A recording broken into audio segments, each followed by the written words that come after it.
Hello on this Thursday. Hey, south winds have kicked in, it's brought in the humidity over the last 24 hours, but also improved our air quality since that smoke is coming from the north. I mean, the smoke is pretty much all around North America, but southerly flow kind of being sucked into this low, surface low across North Dakota, which is also going to be a weather feature to watch the next couple of days. But air quality moderate in the Twin Cities, not good, but better than what it's been on and off the last couple of days. So again, you can thank the south wind for that. And across Minnesota, we're seeing some good places up around Duluth. Most places, though, seeing that moderate air quality, so mainly more to sensitive groups to be concerned with. But it's still about double of the particulates that we want in the air. And as I mentioned, lots of smoke, western fires, and then, of course, many fires throughout Canada. And more clouds around for the middle part of the day today. So today, like yesterday, will not reach 90 degrees because of those clouds.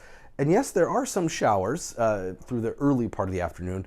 Not enough to really write home about, though, unfortunately, but you know, we're kind of excited about any little bit of moisture. But it is following this sort of finger in the dew points. That's what's feeding these showers, just enough moisture that's moved in from the south, combined with a couple of dynamic features to create just a little pocket of instability.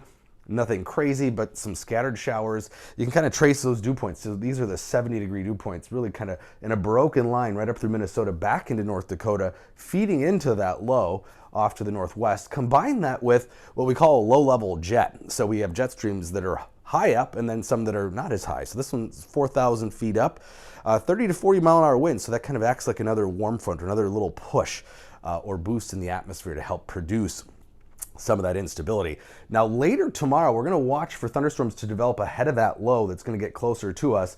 Some of the leftovers could come through about 10 o'clock or so tomorrow night, and then we might even see some redevelopment later in the night towards about 2 a.m. or so. All of this, though, as is the case with thunderstorms, and especially this year, scattered. So in terms of the total precip tomorrow night, you can see some places get lucky, some places get nothing.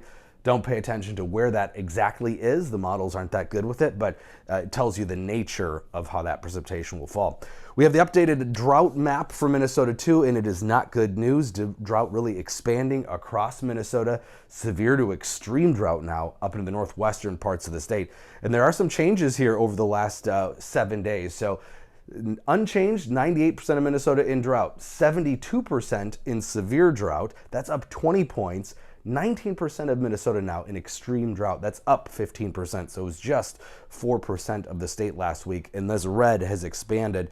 Basically, most of us need anywhere from 3 to 6 inches of rain to make up the deficit and bust the drought. That's just unlikely to happen in a widespread area in one point in time. And interesting to note that while the West is below normal in terms of percentages more so, Minnesota in terms of the amount of water is seeing some of the highest deficits in the country. So on a statewide basis, we're actually seeing the least amount of rain that we should have when you measure it actually in inches. And more flooding. We talked about Europe earlier this week and last week, but China, death toll up to 33. They're calling this a once in a millennium kind of rainfall that they're seeing there. But of course, we keep throwing out those terms and we have to adjust those because these heat waves and extreme events are becoming more frequent thanks to climate change. And we have several heat waves, kind of numbered these for you.